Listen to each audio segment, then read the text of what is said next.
البدع والأهواء، أهل البدع العقائدية وأهل البدع السياسية.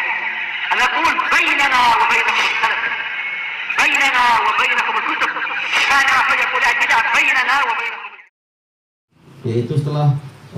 Yaitu beliau menyebutkan ada 10 perkara yang menyebabkan kesalahan hamba itu boleh terhapus. Baik, ini penting. Al-awwal at-taubah, yang pertama adalah dengan bertobat. As-sani al-istighfar, yang kedua adalah banyak mohon ampun. As-salis al-hasanatul mahiyah, kebaikan-kebaikan yang mampu menghapuskan dosa, yaitu banyak melakukan kebaikan sehingga dosa-dosa pun menjadi luntur dan kalah. Terutama nanti di hari kiamat, yaitu ketika ditimbang, usahakan kebaikan itu lebih berat daripada kejelekan. Ar-rabi' al-masa'ibud dunyawiyah, yang keempat adalah musibah-musibah keduniaan. Ini juga menghapus dosa, walaupun cuma tertusuk duri atau tertusuk jarum atau barangkali tergores ranting-ranting sebagaimana disebutkan oleh para ulama itu, ataupun musibah yang lebih berat lainnya, sampai bahkan kesedihan, kegundahan, itu juga menghapus dosa. Al-khamis azabul qabr, yang kelima adalah siksaan kubur. Di kubur dia sudah disiksa sesuai dengan kadar dosanya, di akhirat boleh jadi dia sudah bersih atau tinggal sedikit sesuai dengan apa yang Allah Ta'ala kehendaki. As-sadis du'aul mu'minin wastighfaruhum, yang keenam adalah doa kaum mukminin dan permohonan ampun dari mereka, memohonkan ampun untuk saudara-saudaranya. Ini bagian dari syafaat. Kita mendoakan orang tua kita, kita mendoakan tetangga kita mendoakan kerabat-kerabat kita, dan mendoakan keumuman kaum mukminin, baik ketika di dalam sholat ataupun ketika kita di dalam suasana yang lain. Mungkin kita melewati kubur, kita nggak diam saja, tapi Assalamualaikum ahla diyar minal mu'minin wal muslimin, dan seterusnya. Itu bagian dari doa-doa yang insya Allah bermanfaat untuk saudara kita yang telah meninggal itu. Wal jaza' min jinsil amal, balasan sesuai dengan amalan. Kalau kita sering mendoakan mereka, insya Allah suatu saat kita akan didoakan. Wasabi' ma yuhda ilaihi ba'dal maut, yaitu apa yang dihadiahkan kepada orang yang mati setelah dia mati itu. Min sawabi shadaqatin au qiraatin au hajjin au nahwi dzalik, berupa yaitu pahala sedekah, dan ini adalah ijma', atau pahala qiraah, ini khilaf.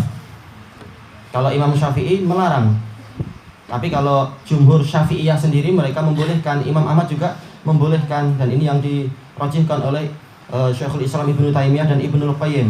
Bahkan qiraah Al-Qur'an boleh kita niatkan untuk disedekahkan dengan beberapa hujah yang kuat memang. Au nahwi dzalik, atau yang seperti itu. Au hajjin, atau haji juga, menghajikan. Nah, ini memang ada beberapa dalil terkait dengan masalah ini. Tayyib. As-samin ahwalu yaumil qiyamah wa syada'iduh, yaitu kengerian hari kiamat dan kekerasannya. Belum dia masuk neraka, tapi sedang istilahnya mengalami kesulitan-kesulitan di padang mahsyar. Suasana yang sangat panas seperti itu, sampai peluh yang menenggelamkan dia. Ini membantu untuk mengurangi dosa-dosa dia. Diharapkan ketika masuk neraka tidak sampai seberat kalau dia tidak dihukum sama sekali. Tidak seberat kalau dia tidak mengalami ujian-ujian sama sekali, ujian yang tadi itu. At-tasi' ma sabata annal mu'minin idza abaru sirata wa waqafu ala qantarah. Yang kesembilan adalah yaitu berita yang telah pasti bahwasanya kaum mukminin apabila mereka telah melewati sirat, yaitu jembatan yang ada di atas neraka, waqafu ala qantarah, mereka berdiri di atas sebuah jembatan kecil, bainal jannati wan nar, di antara surga dan neraka. Setelah melewati neraka, ternyata masih ada satu jembatan lagi untuk masuk ke surga. Memang masuk surga ini bukan perkara calang-calang. Memang ini sekian banyak ujian, sekian banyak cabaran. Enggak semua orang mampu untuk mendekat ke sirat. Orang kafir enggak mampu. Dan enggak semua orang mampu untuk melewati sirat. Orang munafik berjatuhan. Demikian pula pelaku-pelaku dosa besar berjatuhan.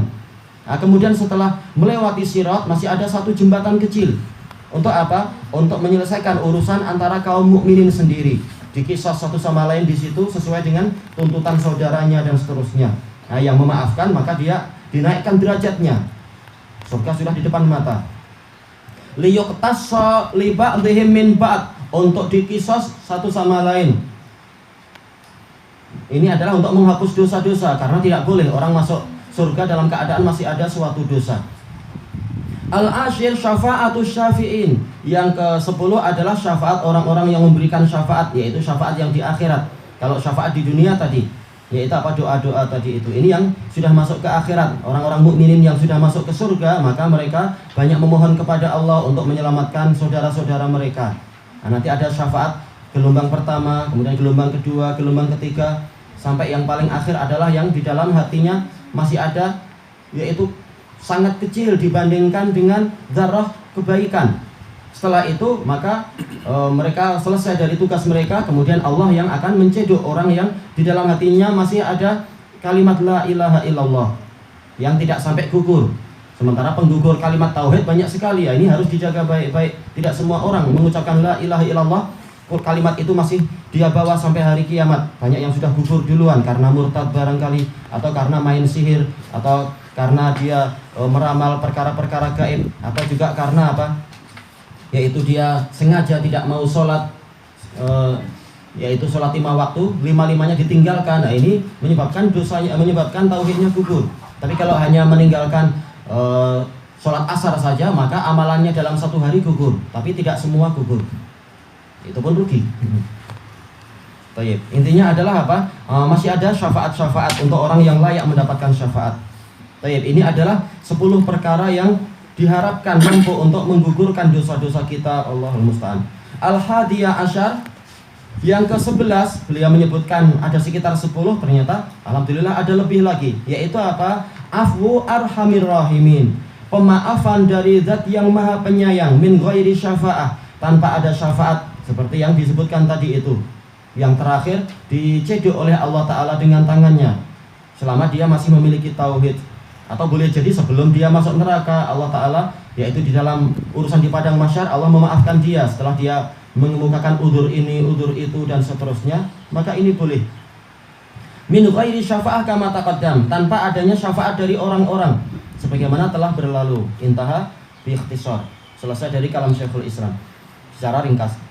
Idza urifa ma taqaddam, apabila telah diketahui pembahasan yang telah lalu itu, fayambaghi ayyakunal mu'minu khaifan rajia, maka seharusnya seorang mukmin itu takut pada Allah tapi juga punya harapan kepada Allah. Wa yakunu khaufuhu wa raja'uhu sawa'a, dan hendaknya rasa takut dia dan harapan dia itu setara, tidak berlebihan untuk rasa takutnya sehingga dia menjadi melemah, takut sehingga dia berangan-angan barangkali dia memang tidak akan dimaafkan lagi, atau karena takutnya terlalu berat, akhirnya setiap kali melihat orang berdosa langsung dia menganggap orang ini kafir, nggak akan dimaafkan oleh Allah. Nggak boleh demikian. Demikian pula jangan rojaknya berlebihan sehingga dia meremehkan dosa-dosa sehingga dia tidak takut untuk berbuat maksiat. Dan juga ketika ada temannya berbuat dosa, maka dia pun tenang aja, nggak nanti toh kamu dapat syafaat. Nggak demikian. Tapi harus seimbang. Karena Allah Ta'ala arhamur rahimin, tapi dia juga syadidul iqab. Allah Ta'ala memang paling penyayang, tapi dia juga keras hukumannya. Fa innahu idza rajjahal khaufa hamalahu alal qunuti min rahmatillah. Karena kalau dia lebih memberatkan rasa takut, maka hal itu akan membawa dia kepada keputusasaan dari rahmat Allah. Wa idza rajjahar raja hamalahu alal amni min makrillah. Kalau dia lebih memberatkan harapan, maka ini akan menyebabkan dia merasa aman dari makar Allah. Wa kilahuma min kabairid dzunub, dan dua-duanya termasuk dosa besar.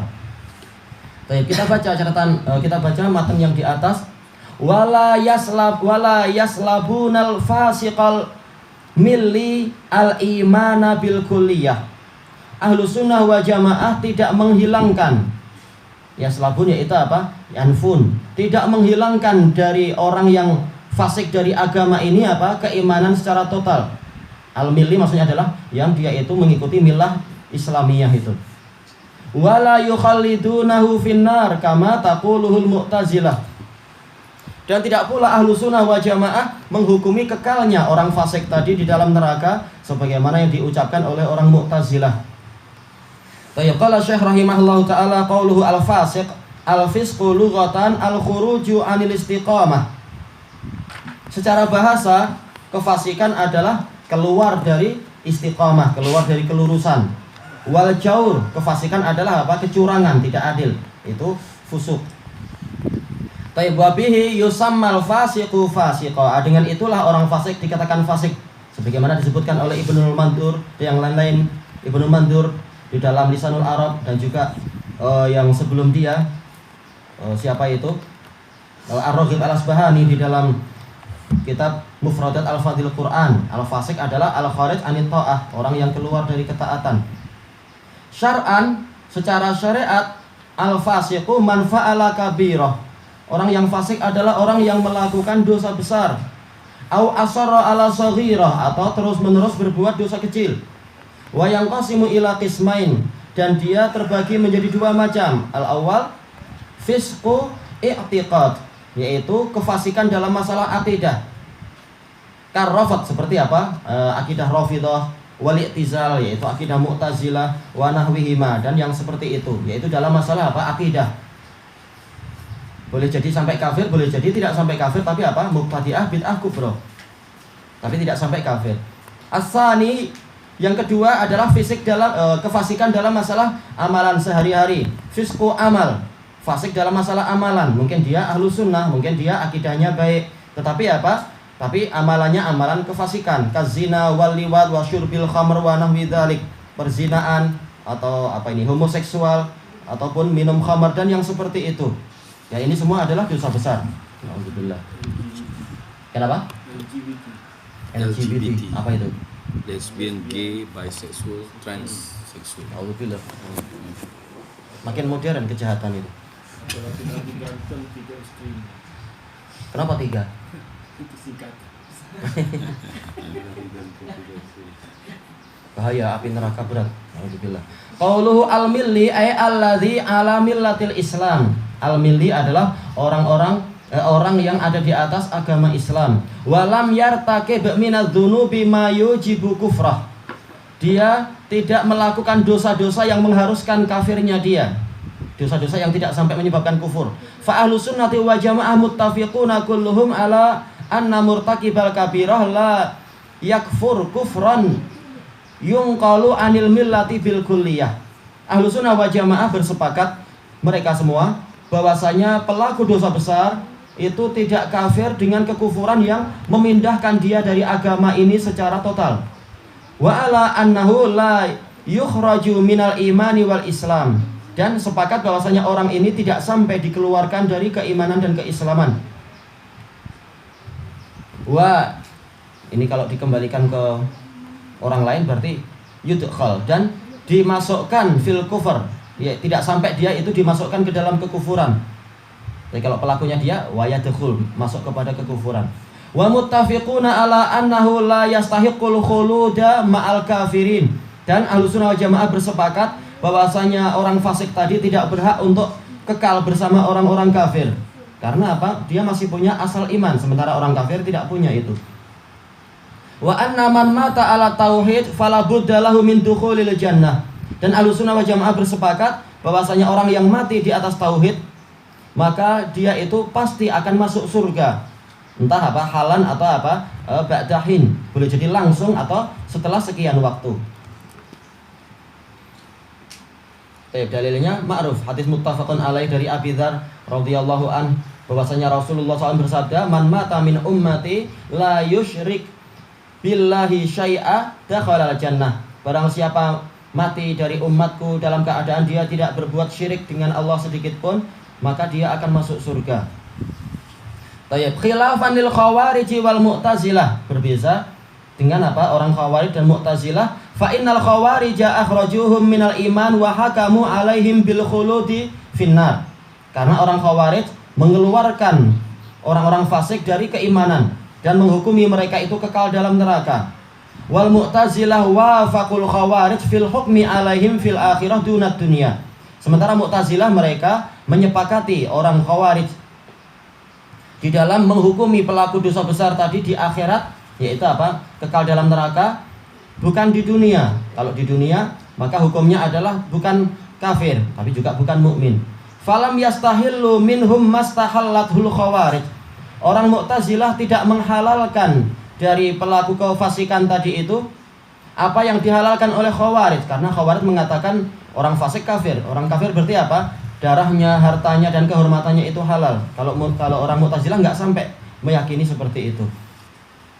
Maka jangan heran di beberapa tempat orang-orang Khawarij mereka banyak merompak dan juga padahal itu masih muslimun yang dirompak. Kadang seperti kisah-kisah itu masuk ke Tesco nanti mencuri ini itu, ternyata memang dia Khawarij, menganggap ini halal, nggak apa-apa toh kalian kafir. Nauzubillah, muslimin dianggap kafir. Sehingga hartanya boleh diambil suka-suka. Ini nggak boleh seperti itu. Wa amma fil asma fa ahdasul manzilata bainal manzilatain. Adapun di dalam masalah nama, yaitu gelar orang yang berbuat maksiat, istilahnya apa? Maka orang Mu'tazilah membuat istilah manzilah bainal manzilatain, di suatu posisi di antara dua posisi. Tidak mukmin, tidak kafir, tapi nggak tahu apa yang di tengah itu. Wa hadhihi khassatul Mu'tazilah. Ini adalah kekhususan orang Mu'tazilah. Allatin faradu biha, yang mereka menyendiri dengan dengan bid'ah yang ini tadi. Wasairu aqwalihim qad syarakahum fiha ghairuhum. Adapun ucapan-ucapan Mu'tazilah yang lain ini telah disekutui oleh yang lain, seperti masalah mengingkari takdir. Ini telah disekutui oleh orang-orang Rafidhah. Demikian pula masalah mengingkari adanya azab kubur, ini juga disekutui oleh orang-orang Rafidhah. Mengingkari sifat-sifat Allah, ini telah disekutui oleh orang-orang Jahmiyah dan seterusnya. Wa hadzal khilafu fi ma dzukira awwalu khilafin hadatsa fil millah. Dan perselisihan ini sebatas apa yang disebutkan oleh para ulama, ini adalah perselisihan yang pertama kali muncul, pertama kali terbentuk di dalam agama Islam. Perselisihan yang terkait dengan masalah bid'ah itu. Adapun sebelum itu sekitar perselisihan ijtihad antara para sahabat, tidak sampai menimbulkan kebid'ahan. Baik, ini selesai dari Majmu'ul Fatawa yang ke-7 muka surat 479. Ilahuna wallahu a'lam.